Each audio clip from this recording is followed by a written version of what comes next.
¿Me oís? Prefiero la bondadura, ¿vale? Espera, que venga. Ya, ¿cómo va? Espera. Pues... pasa.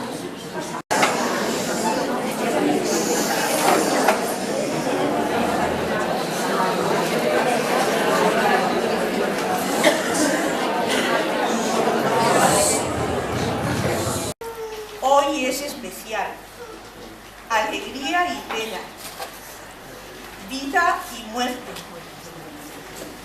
despedida de las últimas monjas que aquí estáis. María Jesús, tú lo empezaste. Dios mío, ¿quién te lo iba a decir? ¿Y quién nos lo iba a decir? Antolina, Enriqueta, Carmen, Emilia, Milagros. Nadie queremos que esto se acabe. Nadie hubiéramos querido que existiese este día. Pero la vida es así. La escuela sigue aquí, en su tarea con los niños. Están tutores, están otras personas importantes.